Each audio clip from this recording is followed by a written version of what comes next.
BRS party రాష్ట్ర కార్యనిర్వాహక అధ్యక్షులు కేటీఆర్ పిలుపు మేరకు తుంగతుర్తి మండలం వెలుగుపల్లిలో బీఆర్ఎస్ పార్టీ గ్రామ శాఖ ఆధ్వర్యంలో నల్ల బ్యాడ్జీలు ధరించి నిరసన తెలియజేస్తూ తెలంగాణ తల్లి విగ్రహానికి పాలాభిషేక కార్యక్రమం నిర్వహించారు. ఈ సందర్భంగా మండల అధ్యక్షుడు తాటికొండ సీతయ్య మాట్లాడారు.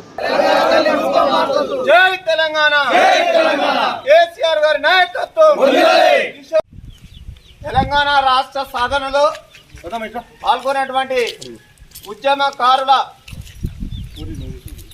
సలహాలతో సంప్రదింపులతో ఏర్పాటు చేసినటువంటి తెలంగాణ తల్లి విగ్రహాన్ని కాంగ్రెస్ ప్రభుత్వం ఏర్పడిన సంవత్సరం తర్వాత రూపు మార్చి నిన్న సచివాలయం ముందు ఏర్పాటు చేయడం జరిగింది. ఆ విధానాన్ని టీఆర్ఎస్ పార్టీ వెలుగుపల్లి గ్రామ శాఖ, తుంగతుర్తి మండల శాఖ సంయుక్తంగా తీవ్రంగా ఖండిస్తా ఉన్నాం.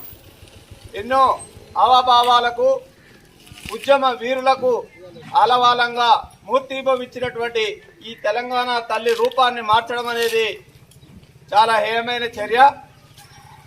రూపం ఆపడము ప్రజల యొక్క హావభావాలను అవమానించడమే తప్ప కొత్తగా ఈ ప్రజలకు కానీ ఈ రాష్ట్రానికి కానీ ఒరిగేదేమి లేదు. అందుకే తెలంగాణ తల్లి రూపాన్ని తప్పకుండా పాత రూపాన్ని కొనసాగిస్తూ ప్రభుత్వం నిర్ణయం తీసుకోవాలని డిమాండ్ చేస్తూ ఉన్నాం. ఈ రూపంలో దేవతామూర్తులను చూసుకుంటూ ప్రజలు పూజించినటువంటి రోజులు ఉద్యమకారులందరూ చూశారు. అందుకే ఈ రూపాన్ని మార్చొద్దని వెలుగుపల్లి గ్రామ శాఖ ఆధ్వర్యంలో నిర్వహిస్తున్నటువంటి ఈ నిరసన కార్యక్రమంలో పాల్గొన్న అందరికీ కూడా హృదయపూర్వక ధన్యవాదాలు తెలియజేస్తూ జై తెలంగాణ.